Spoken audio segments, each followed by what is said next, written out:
Waktu itu saya tidak tahu kalau bapak saya meninggal di tempat. Saya juga waktu itu dikira orang udah meninggal, gitu ya. Karena semua helm saya pecah, saya juga nggak sadarkan diri. Jadi kayak masuk satu lorong hitam yang panjang gitu ya. Oh, gambarannya seperti itu. Jadi kayak panjang satu lorong hitam itu, akhirnya ada titik terang. Jadi kalau ada orang bilang there is the light at the end of the tunnel, nah saya pernah merasakan itu. Jadi satu journey mungkin ya, jadi pengalaman spiritual lah itu. Jadi saya pernah, ya saya pikir saya juga meninggal juga waktu itu gitu.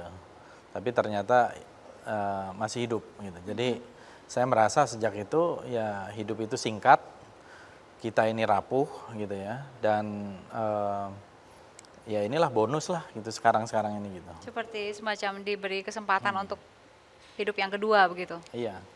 Abang tahu bahwa ayah Anda meninggal itu dari siapa yang ngasih tahu? Jadi setelah dari kecelakaan itu kita dibawa ke rumah sakit PMI Bogor, saya dibawa lagi ke Cimande tengah malam karena lutut saya yang sebelah kiri ini bergeser terus ditarik dan wah macam-macam lah ini, badan saya luka-luka di mana-mana. Kemudian besok paginya dibawa ke Jakarta, katanya mau melihat bapak saya udah sadar gitu, tapi ternyata bapak saya udah meninggal. Gitu. Di tempat kan?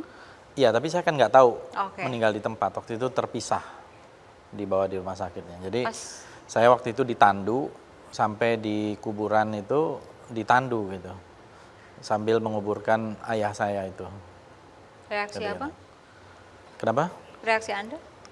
Ya ketika itu sih seperti apa ya, karena saya anak pertama, rasanya ada beban yang luar biasa berat lah waktu itu. Dan apa ya, hidup di situ kayak dimulai dari titik nol gitu. Karena kita harus memulai dari sesuatu yang baru. Bapak saya waktu itu tumpuan keluarga, ibu saya ibu rumah tangga biasa, ada 2 adik juga yang masih kecil-kecil gitu. Ayah kan tulang punggung keluarga. Iya. Kemudian setelah beliau tidak ada. Setelah tidak ada, baru kemudian kita pindah ke Jakarta karena ada saudara-saudara.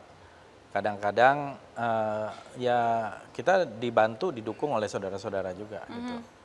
Dan kemudian setelah SMA saya harus bisa menghidupi sendiri juga. Ada juga keluarga dari kita yang bantu gitu. Ada juga kadang-kadang orang yang tidak terduga gitu ya. Akhirnya membantu untuk sekolah dan lain-lain, untuk buku gitu. Dan saya juga mulai harus mencari hidup sendiri gitu. Dan ibu saya kadang-kadang jual kue, jual apa gitu ya. Jadi ibu rumah tangga lah. Ibu saya luar biasa sederhana, tapi saya kira doanya yang luar biasa gitu. Dan kemudian diboyong ke Jakarta pada saat Jakarta, itu. dan kita mulai tinggal di Jakarta. Taufik Ismail? Sempat ya sering dekat. Nah, tapi sering ke rumahnya Pak. Kebetulan adiknya ibu saya itu adalah istrinya Pak Taufik Ismail. Nah, jadi kita banyak didukung, dan saya kalau baca buku juga ke rumahnya Pak Taufik Ismail gitu ya. Gudangnya buku di sana ya? Iya waktu itu. Jadi saya suka baca di situ di perpustakaannya. Padahal sebelumnya juga memang sudah suka baca tadi menurut Kang Iwan. Iya. Waktu di Cisarua itu kan buku itu susah ya. Jadi kalau ada buku apa saja saya baca gitu. Akhirnya karena itu saya setiap kali ke Jakarta saya beli buku banyak gitu, dibawa ke sana. Lalu ya sekarang saya punya perpustakaan gitu. Berapa buku di perpustakaan Anda sekarang? Sekarang saya ada 45.000 buku. Oke. Ya.